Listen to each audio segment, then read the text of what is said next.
January 1838. The Wind River Range, high in the Rockies, was not a place for men, but a place for silence, cold, and the immense heavy patience of geology.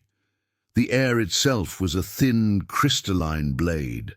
At 10,000 feet, the sun was a bright, useless ornament, offering light but no warmth.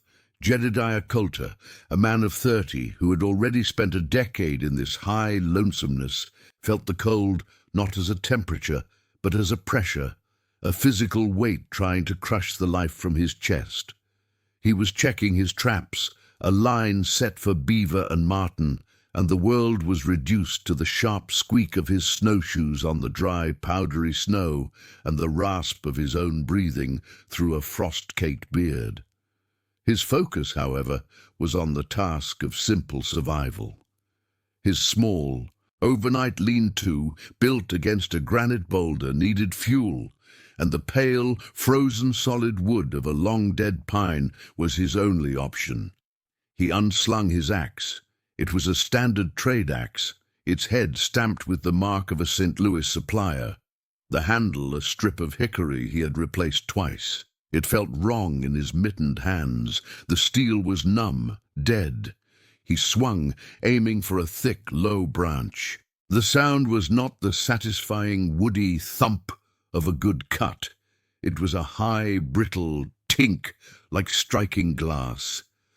The shock, instead of traveling into the wood, vibrated back up the handle, stinging his palms even through the wool and hide. He swung again, harder this time, fueled by a rising frustration and the creeping panic of the cold. The axe head struck the wood, and in the profound, windless silence of the high valley it shattered.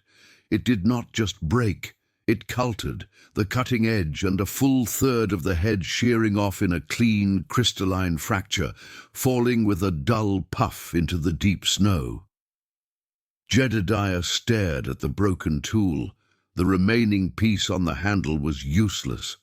The broken head, when he retrieved it, looked like fractured quartz. The grain of the steel coarse and bright. This was catastrophe. This was not an inconvenience. It was a death sentence. Without an axe, he could not process firewood. Without fire, the 30-below night would claim him by dawn.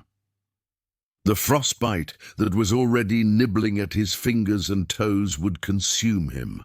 He felt a cold dread that had nothing to do with the air temperature. He had done everything right, used the tools he was given, and the tool had failed him. It was a betrayal by the very iron he trusted. He jammed the broken handle into his pack and began the agonizing multi-hour trek back to his main winter cabin, a journey he would make entirely on preserved body heat, unable to stop, unable to rest. The silent, frozen landscape watching him with cold indifference. He knew as the burning ache in his fingertips began to fade into a terrifying numbness that the way they made things, the tools they were sold, were wrong. They were designed for a world of mild winters and softwoods, not for this place, where the wood was iron and the air was a hammer. The standard issue equipment that found its way west on the keelboats to the annual rendezvous was a lesson in compromise. The tools were made for profit, not for perfection. They were forged in the humid heat of Pittsburgh or the milder climates of the East, where steel was tested against oak and hickory, not against granite-hard, resin-frozen pine at 30 below zero. Jedediah Coulter, like every other trapper, had started with these tools, believing in their sufficiency. His first winter cabin, built 2 years prior in a lower valley, had been a monument to their inadequacy. The axes, thin-bitted and hard-tempered, were meant for felling, not for the heavy, concussive work of splitting frozen rounds. He had gone through 3 handles that first season, the wood shattering from the vibration, the shock of impact traveling straight from the badly seated heads into his wrists and elbows. But the handles were replaceable. The steel was the real problem. He remembered a particular axe, a prized possession he had traded 10 fine beaver pelts for.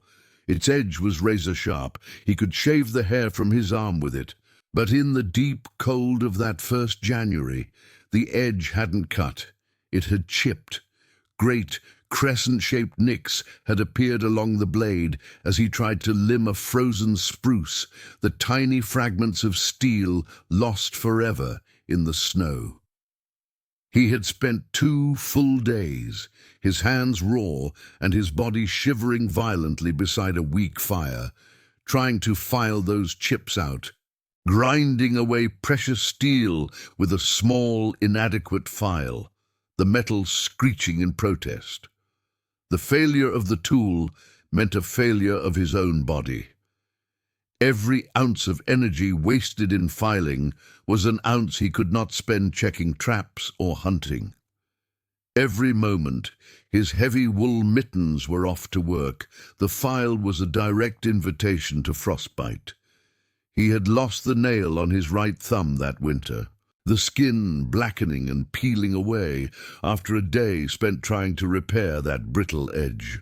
The problem extended beyond axes. His knives, tempered to the same glass-like hardness, would snap at the tip if he tried to pry frozen hide from a carcass. His traps, their springs quenched too hard, would snap clean in two when he tried to set them in the deep cold. The men were living in an environment that waged war on their equipment, and the equipment was losing. Jed understood the cold now. It wasn't just a lack of heat. It was an active force, a presence that invaded metal, found its impurities, and exploited its weaknesses. It made the strong brittle. It made the hard fragile. This was the context of his shattered axe. It was not a random accident. It was the inevitable result of a tool designed without knowledge of the true enemy. As he nursed his frostbitten fingers back in his main cabin, the broken axe head resting on the cold stone of his hearth, he knew that patching the problem, buying another trade axe at the next rendezvous, was just buying another ticket to the same disaster. He did not just need a new axe. He needed a different axe, one born of the cold, one that understood the physics of this frozen high-altitude world. He had to make it himself. The path to that new tool was not one of invention, but of observation. True knowledge, in the high mountains, was not found in books, but in the scar tissue and quiet wisdom of the men who had managed to grow old.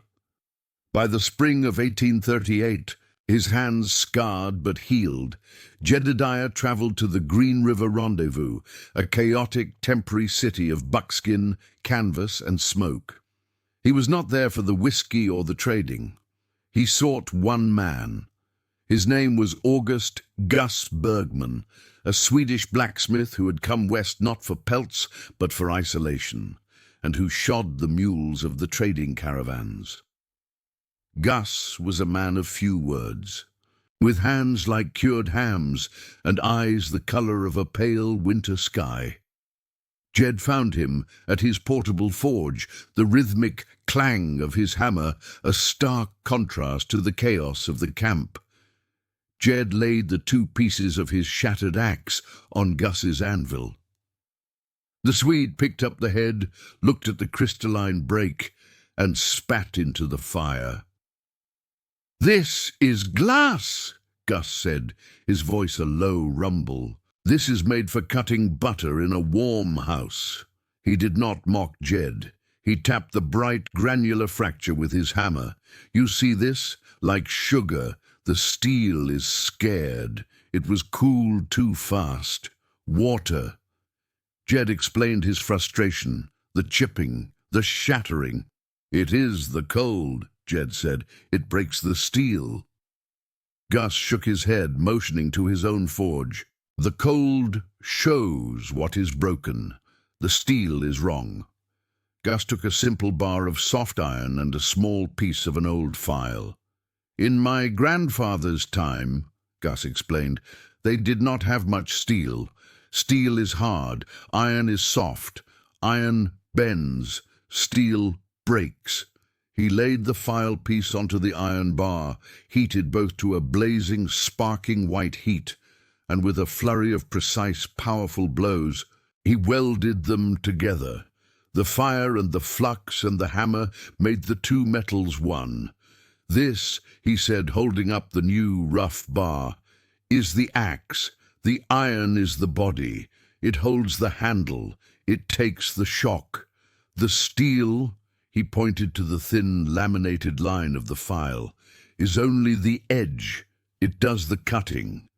But the lesson was not over. The true secret, Gus explained, was not the forging. It was the tempering. After shaping the axe head and hardening the edge in a trough of animal tallow, not water, he showed Jed the final, crucial step. He polished the hardened edge bright with a piece of sandstone. Then he held the thick, soft iron back of the axe in the fire, letting the heat slowly, carefully creep toward the cutting edge.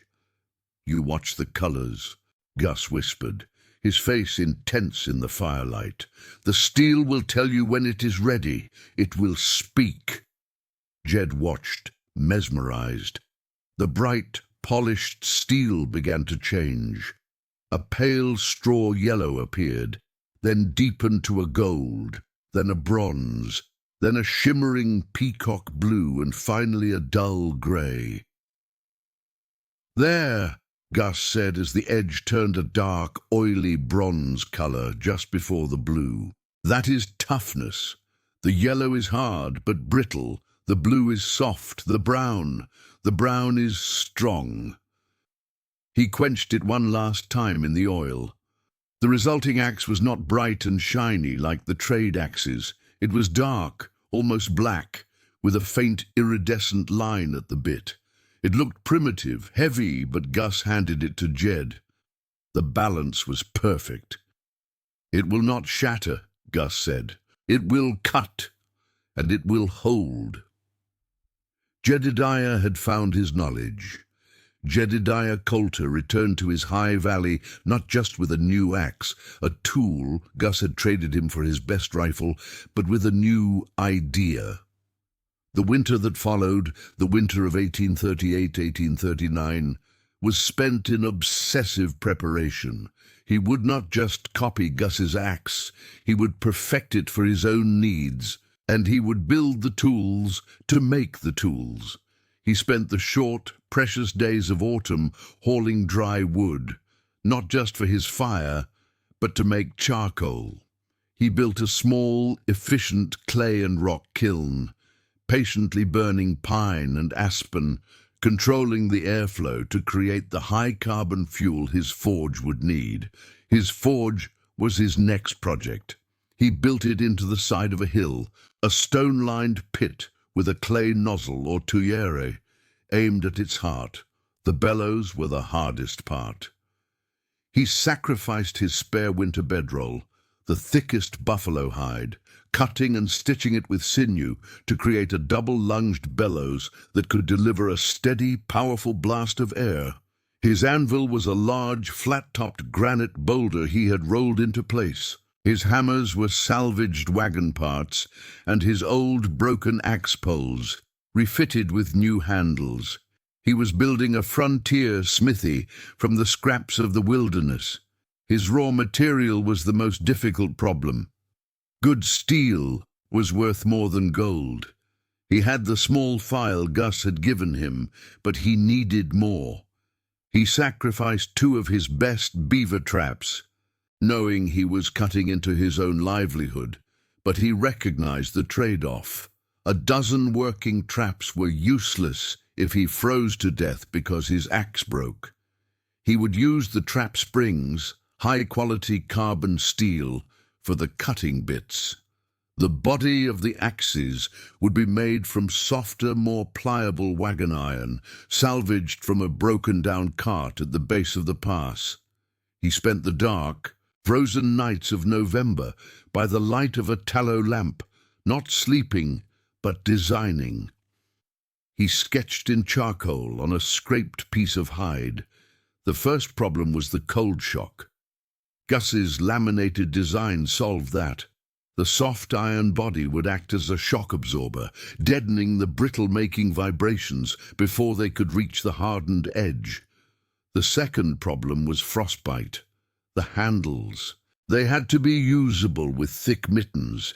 He would make them thicker, more oval than round, to give a better grip, and he would use straight-grained hickory, selecting the wood himself, and fire-harden it to resist the moisture and cold.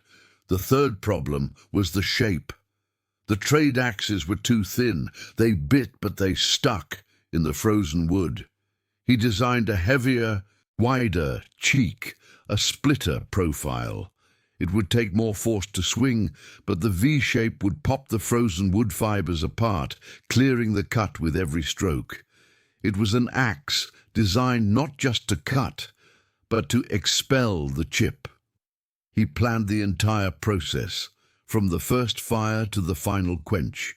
He would make 3 axes, a heavy splitting axe, a medium felling axe, and a smaller, lighter tomahawk-style axe for limbing and processing game, one he could carry on his belt.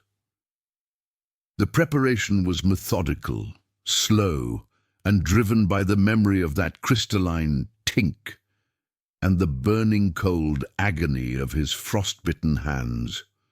He was not just a trapper anymore. He was an engineer, designing a system for survival, and the forge was his laboratory.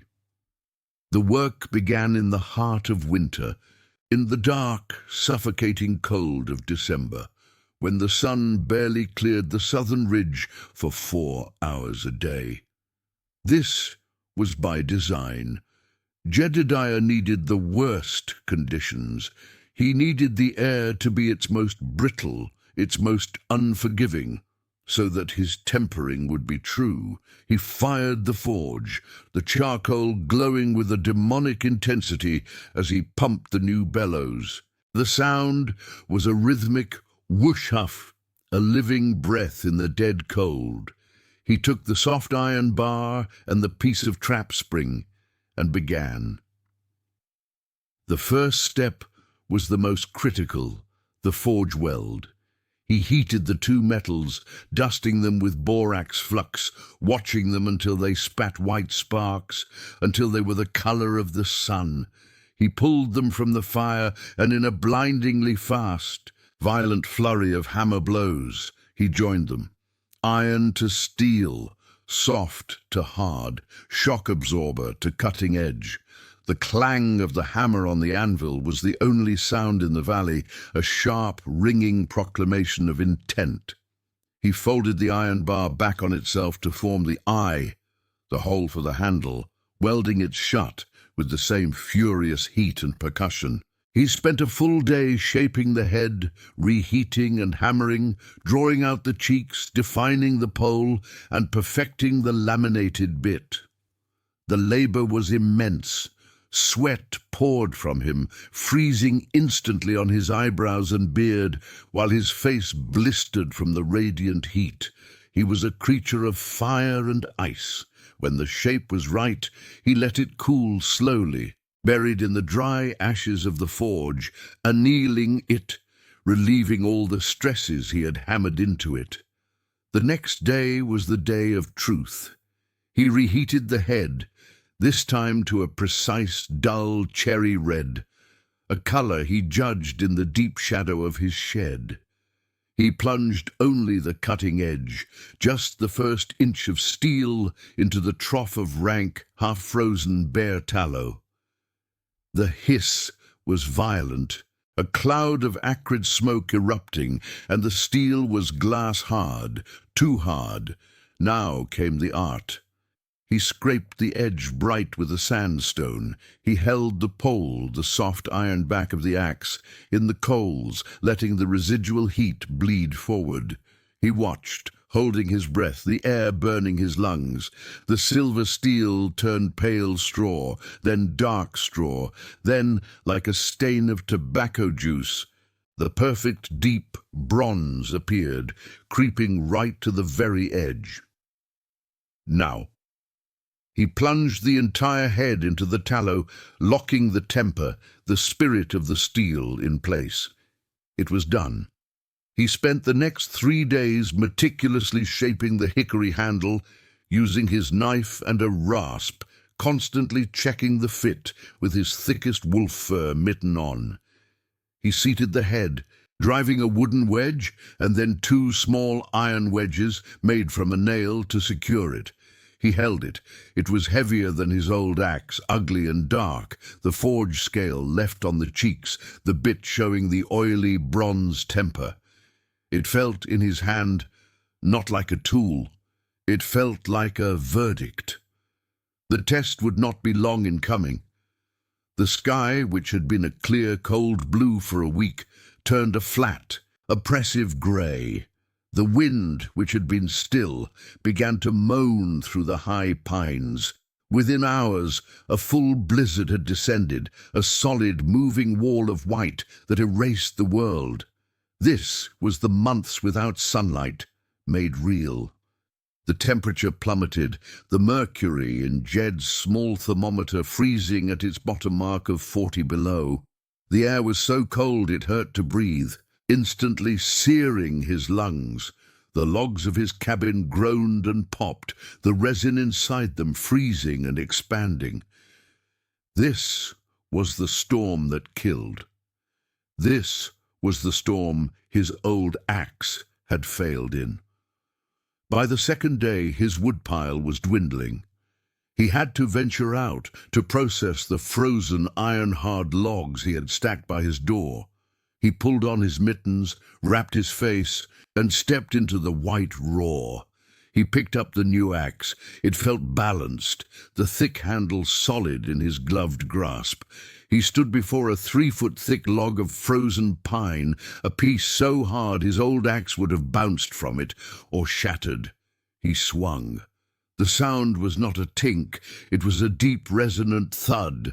The axe bit deep, sending a shock up his arms, but it was a dampened shock, absorbed by the soft iron pole and the thick hickory.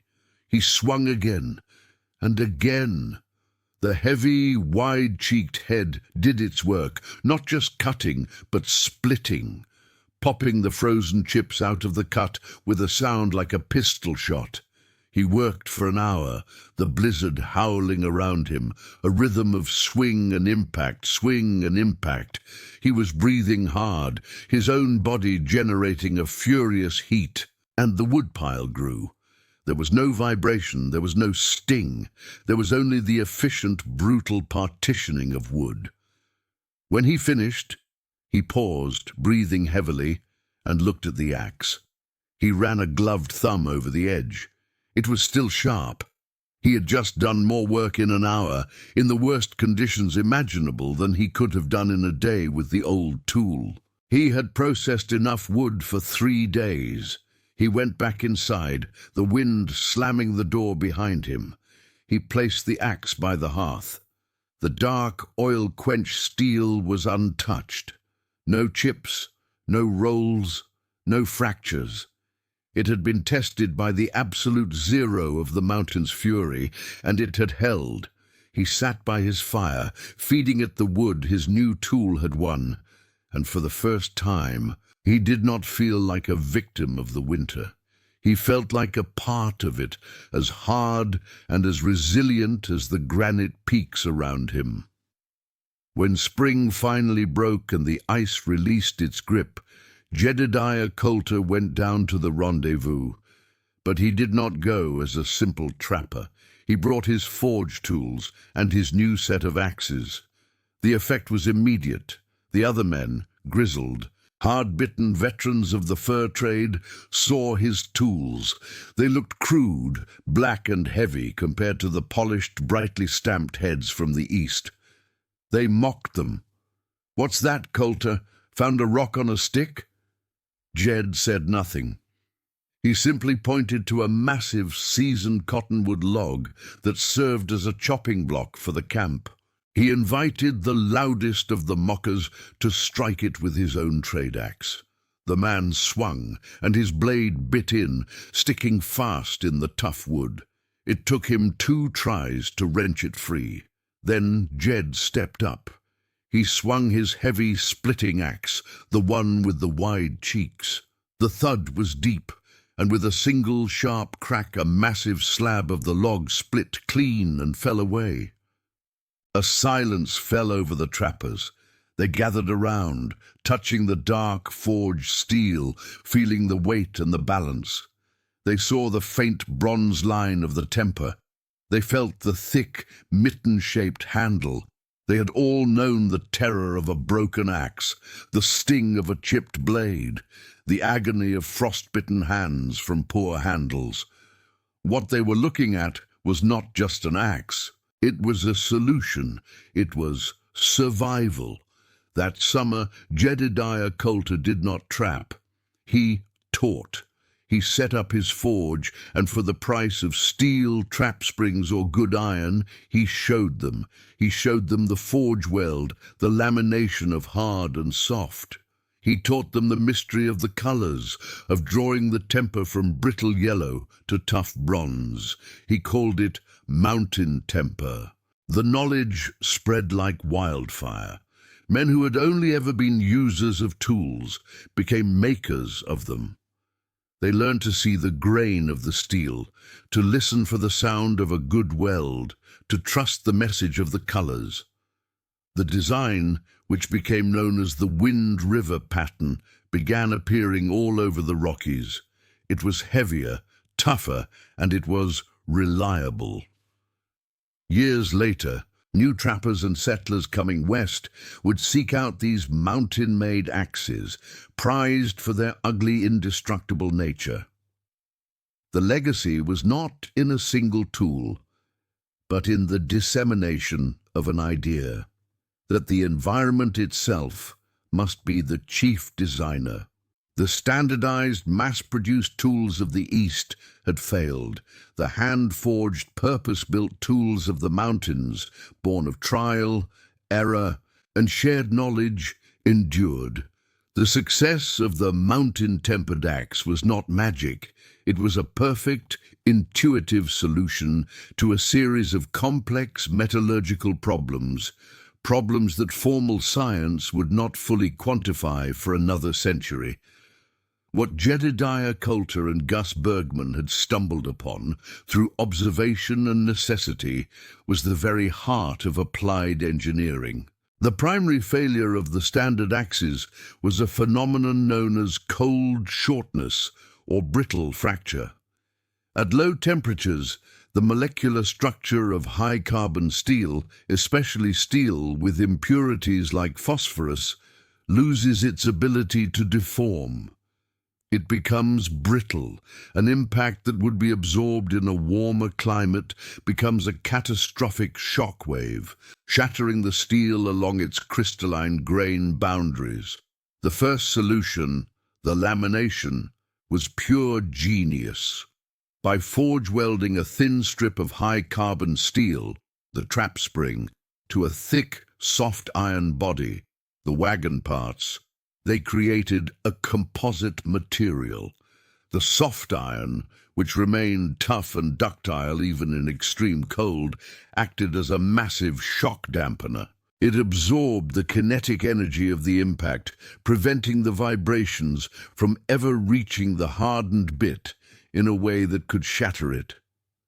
The hard edge was isolated, allowed to do its one job: cut. The second solution, the tempering, was an exercise in precise heat treatment. The St. Louis axes were quenched in water or brine, a fast, violent cooling that made them exceptionally hard, but also riddled with internal stresses, a scared steel, as Gus called it. Quenching in oil or tallow was a slower, gentler process, which reduced those stresses. But the final step, drawing the temper by watching the oxide colors, was the masterpiece. This process reheated the steel to a specific low temperature, allowing the carbon atoms to rearrange just slightly. The straw color, used for razors, was hard but brittle. The blue used for springs was soft and flexible. The dark bronze or brown they chose was the perfect metallurgical compromise. It was still hard enough to hold a sharp edge against frozen wood, but it was tough enough, with enough internal flexibility to resist chipping. They had sacrificed the last, useless bit of razor hardness for a massive gain in durability. They had, in effect, traded brittleness for resilience. The shape itself, the thick cheeks, the heavy pole, was a matter of applied physics, turning the axe from a simple cutting wedge into a splitting maul, a tool that used its own mass and geometry to conquer the wood. It was a perfect synthesis of design, material science, and human factors, created by men with no formal training, only a desperate need and an unflinching honesty about what was failing. Jedediah Coulter lived out his days in the mountains, watching the beaver trade die and the wagon trains of the settlers arrive. He became a guide, a smith, a man who knew the high, hard places better than any other. The axe he had forged in that dark, frozen winter of 1838 hung above his hearth, its blade worn thin from decades of use, the handle polished smooth by his own hands. It was a relic of a harder time, but it was also a testament. The mountain men who survived were not the strongest or the best supplied with Eastern goods. They were the most adaptable. They were the ones who saw failure not as a judgment, but as a lesson. They understood that the tools they were given were merely suggestions, and that the wilderness was the final inspector. When the cold made steel as brittle as glass, they learned to combine the hard with the soft. When the darkness threatened to extinguish their fires, they learned to build a tool that would not fail, a tool that was as tough and as resilient as they were forced to become. The axe was more than a piece of metal. It was a philosophy made manifest. It was the understanding that survival is not about absolute unyielding hardness. That is the way of the brittle, the way of the shatter. True endurance, the kind that lasts through the long dark winter, is a composite strength. It is the wisdom of a hard edge, supported by a soft, shock-absorbing heart. It is the knowledge of when to be hard and when to be flexible. It is the lesson that we must be willing to unmake the very tools we trust, to break them down to their core principles, and reforge them in the fires of our own worst trials, to build them back better, tougher, and tempered by the colors of experience.